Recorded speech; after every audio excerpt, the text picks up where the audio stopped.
पालकमंत्री तथा राज्याचे आरोग्य व कुटुंब कल्याण मंत्री प्रकाशराव आबिटकर यांना वाढदिवसाच्या हार्दिक शुभेच्छा.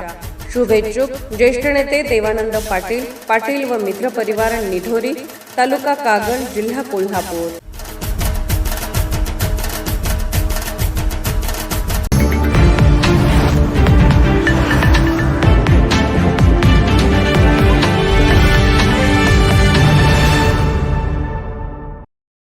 युवा शक्ती जागर यात्रा ही केवळ संघटनात्मक मोहीम नसून यूथ आयकॉन कृष्णराज महाडिक यांच्या राज्यव्यापी नेतृत्वाची पायाभरणी ठरू शकते, अशी चर्चा आता राजकीय वर्तुळात रंगू लागली आहे. भारतीय जनता पक्षाच्या युवा मोर्चाच्या वतीने नुकत्याच आयोजित करण्यात आलेल्या युवा शक्ती जागर यात्रेमुळे राज्याच्या राजकीय वर्तुळात नव्या नेतृत्वाची चर्चा रंगली आहे.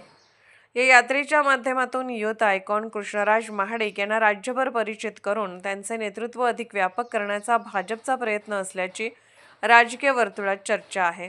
पश्चिम महाराष्ट्रापुरते मर्यादित न राहता राज्यातील विविध जिल्ह्यांमध्ये युवकांशी थेट संवाद साधणे, पक्षाची विचारधारा पोहोचवणे आणि नव्या पिढीला संघटनेशी जोडणे या उद्देशाने ही यात्रा राबवण्यात आली होती.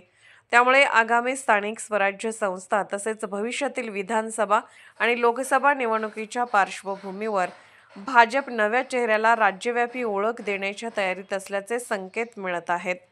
महाडिक कुटुंबाचा पश्चिम महाराष्ट्रातील प्रभाव लक्षात घेता यूथ आयकॉन कृष्णराज महाडिक यांना राज्यस्तरीय जबाबदारीसाठी तयार करण्याची प्रक्रिया या यात्रेतून सुरू झाल्याचे राजकीय निरीक्षकांचे मत आहे. युवकांमध्ये वाढता संपर्क, संघटन कौशल्य आणि आक्रमक प्रचारशैली यामुळे त्यांच्याकडे पक्षाचे लक्ष केंद्रित झाल्याची चर्चा आहे. दरम्यान या यात्रेच्या निमित्ताने विविध ठिकाणी युवकांचा उत्स्फूर्त प्रतिसाद मिळाला असल्याचा दावा भाजपच्या पदाधिकाऱ्यांकडून केला जात आहे. परिणामी युवा शक्ती जागर यात्रा ही केवळ संघटनात्मक मोहीम नसून कृष्णराज महाडिक यांच्या राज्यव्यापी नेतृत्वाची पायाभरणी ठरू शकते, अशी चर्चा राजकीय वर्तुळात रंगू लागली आहे. कोल्हापूरहून दर्पण न्यूजसाठी अनिल पाटील. निर्भीड बेधडक बातमीसाठी दर्पण न्यूज चॅनलला लाईक करा, शेअर करा, सबस्क्राईब करा.